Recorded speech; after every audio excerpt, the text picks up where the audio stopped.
Hi viewers, good evening to all. எல்லோரும் எப்படி இருக்கீங்க? மேக்ஸ் வித் யூபா சேனலுக்கு உங்களை வரவேற்கிறேன். வாழ்வியல் கணிதம் எடுத்துகிட்டு வந்திருக்கேன். இதில் நான் கொஞ்ச நாளாகவே சம்ஸ் போட்டுட்ருக்கேன்.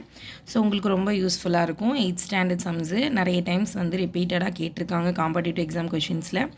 ஸோ வாங்க சம்குள்ளே போகலாம். சப்போர்ட் பண்ணுங்கள், வீடியோவை முழுசாக பாருங்கள். நிறைய சம்ஸ், இன்ட்ரெஸ்டிங் ஃபேக்ட்ஸ் உள்ளே இருக்குது, தெரிஞ்சுக்கோங்க. சரி, ஸ்டார்ட் பண்ணுறேன். ஒரு நபரின் வருமானம் 10% அதிகரிக்கப்பட்டு பிறகு 10% குறைக்கப்படுகிறது எனில் அவருடைய வருமானத்தில் ஏற்படும் மாற்றம் என்ன அப்படின்னு சொல்லிட்டு நம்மள்ட்ட கேட்டிருக்காங்க. ஸோ ஸ்டார்ட் பண்ணலாமா? ஸோ நம்ம ஃபஸ்ட்டு என்ன எடுத்துக்கிறோம் அப்படின்னா, இப்போ ஒரு நபரோட வருமானம் நம்ம இங்கே வருமானம் எவ்வளோ அப்படின்றத அவங்க சொல்லலை. ஸோ நம்மளாம் என்ன எடுத்துக்கிறோம் அப்படின்னா, ஒரு நபரினோட வருமானத்தை 100ன்னு எடுத்துக்கிறோம். ஒரு நபரின் வருமானம் ஈக்குவல் டு 100 அப்படின்னு நம்மளாக என்ன பண்ணுறோம் எடுத்துக்கிறோம். 10% அதிகரிக்கப்படுகிறது. 10% அதிகரிக்கப்படுகிறது. அப்போ என்ன வரும் நமக்கு? 100. அந்த வருமானத்தில் எத்தனை சதவீதம் ஆட் பண்ணுறாங்க? 10% ஆட் பண்ணுறாங்க. இந்த 100க்கு இந்த 100 கேன்சல் ஆகிட்டு அப்படின்னா ஆன்சர் என்னென்னு கிடச்சிது நமக்கு? 110 ரூபா. ஓகேவா? அடுத்தது என்ன பண்ணுறாங்க? 10% குறைக்கப்படுகிறது. 10% குறைக்கப்படுகிறது. எவ்வளோ வருமானம் இப்போது? 110 ரூபா வருமானத்தில் 110ல் திருப்பி ஒரு 10% என்ன பண்ணுறாங்க? அவங்க குறைக்கிறாங்க. சரியா? ஸோ அப்போ என்ன ஆகும்? இந்த 0 இந்த 0 இந்த 0 இந்த 0 கேன்சல் ஆகிடும். அப்போ 110ல் நம்ம 11 கழிச்சோம் அப்படின்னா ஆன்சர் நமக்கு என்ன கிடைக்கிது? அவருக்கு வருமானம் 99 ரூபாய் கிடைக்கிது. ஸோ வருமானத்தில் ஏற்படுற மாற்றம், வருமானத்தில் ஏற்படும் மாற்றம் என்னவாக இருக்கும்? எவ்வளோ ரூபாய் வருமானம் ஃபஸ்ட்டு வாங்கினார்? அதிகரிக்கும் போது அதிகரித்து 10% அதிகரித்து 110 ரூபாய். ஆக்சுவலாக அவரோட வருமானம் எவ்வளோ நம்ம எடுத்துக்கிட்டோம்? 100 ரூபான்னு எடுத்துட்டோம். 10% குறைக்கும் போது இப்போ எவ்வளோன்னு வந்திருக்கு? 99 ரூபாய் வந்திருக்கு. கணக்கு புரியுதா? ஸோ வருமானத்தில் ஏற்படும் மாற்றம். அப்போ 100 ரூபாயிலேருந்து இப்போ எவ்வளோக்கு வந்திருக்காரு? 99 ரூபாய்க்கு வந்திருக்கிறார். 100 ரூபாயிலேருந்து 99 ரூபாய்க்கு வந்திருக்காரு. கழிச்சா என்னென்னு வருது நமக்கு? 1. அப்போ எத்தனை சதவீதம் அவருக்கு குறையுது அப்படின்னா 1% வருமானத்தில் குறைக்கப்படுது. ஸோ இதுக்கு சதவீதம் ஆக்கணும் அப்படின்னா இந்த நம்பர் டிவைடட் பை 100 × 100ன்னு வரும். 100 கேன்சல் ஆகிட்டுனா எத்தனை சதவீதம் கிடச்சிடும்? ஆட்டோமேட்டிக்காக நமக்கு 1% அவருக்கு என்ன ஆகுது? வருமானத்தில் குறைவு ஏற்படுது. நெக்ஸ்ட் சம் பார்க்கலாமா? நெக்ஸ்ட் சம் பாருங்கள். ஒரு நாளில் 10 மணி நேரம் என்பது எத்தனை சதவீதம்? இது ஒரு நல்ல கொஷின். ஸோ ஒரு நாளைக்கு மொத்தம் எத்தனை மணி நேரம்? ஒரு நாளைக்கு 24 மணி நேரம். அவங்க என்ன கொஷின் கேட்டிருக்காங்க? 10 மணி நேரம் அப்படின்றது எத்தனை சதவீதம் அப்படின்னு கேட்டிருக்காங்க. ஸோ சதவீதம் எத்தனை மணி நேரம்? 10 மணி நேரம். டோட்டல் எவ்வளோ மணி நேரம்? ஒரு நாளைக்கு 24 மணி நேரம். சதவீதமாக மாற்றணும். என்ன பண்ணணும்? 100ஆல் பெருக்கணும். ஸோ கேன்சல் பண்ணலாமா? 2 10, 12 24, 500/12ன்னு வரும். இதை நீங்கள் அடித்து கொடுத்தீங்க அப்படின்னா உங்களுக்கு என்ன ஆன்சர் கிடைக்கும்? 41.67%.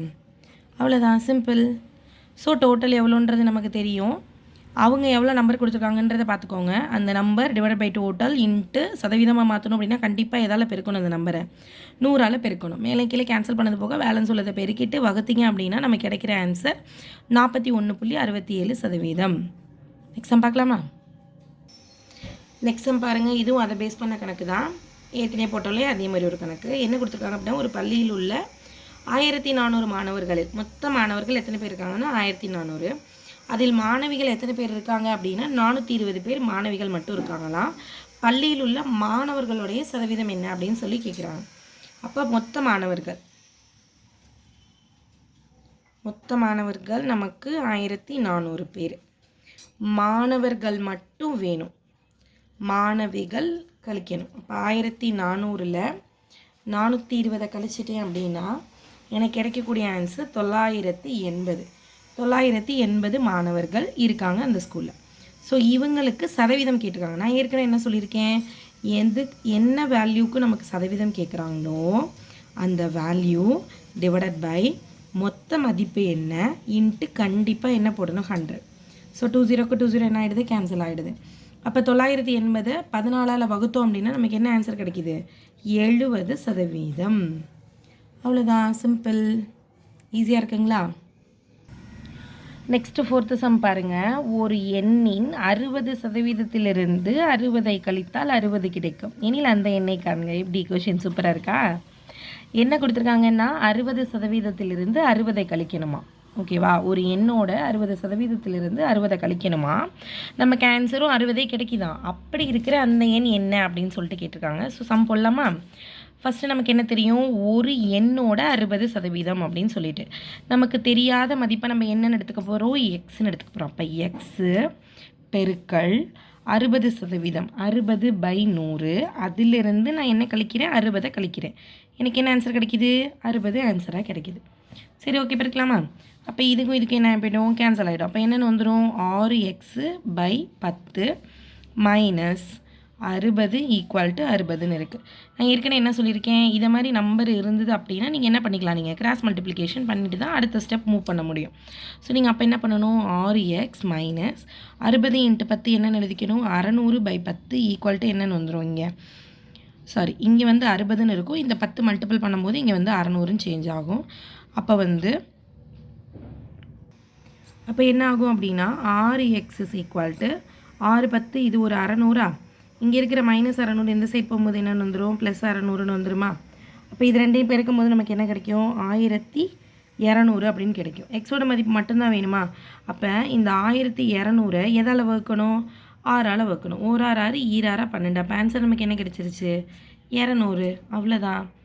நான் முன்னமே சொன்ன மாதிரி தான், நீங்கள் என்ன பண்ணுங்கள், கொஷினை வந்து நல்லா நல்லா படிங்க. ஃபஸ்ட்டு என்ன கொடுத்துருக்காங்கன்றத கொஷினை படிங்க, எப்படி கான்செப்ட் அப்ளை பண்ணலாம் அப்படின்றத யோசித்து சமன்பாடை க்ரியேட் பண்ணி கொண்டு வந்துட்டீங்க அப்படின்னா அது எவ்வளோ பெரிய கொஷினாக இருந்தாலும் ஈஸியாக நீங்கள் என்ன பண்ணிட்டு போயிடலாம், சால்வ் பண்ணிவிட்டு போயிட்டே இருக்கலாம். ஓகேவா? நான் நடத்துகிற சம்ஸ் பிடிச்சிருக்குங்களா? தேங்க்யூ ஃபார் வாட்சிங். இவ்வளோ நேரம் பொறுமையாக பார்த்ததுக்கு ரொம்பவே நன்றி. நான் நடத்துகிற சம்ஸ் பிடிச்சிருந்தது அப்படின்னா ஷேர் பண்ணுங்கள், சப்ஸ்கிரைப் பண்ணுங்கள். காம்படிட்டிவ் எக்ஸாம் படிக்கிற உங்கள் ஃப்ரெண்ட்ஸ் அண்ட் ஃபேமிலிஸ்க்கு என்னோட சேனலை ஷேர் பண்ணுங்கள். தேங்க்யூ ஸோ மச் ஃபார் வாட்சிங். நெக்ஸ்ட் கிளாஸில் பார்க்கலாம்.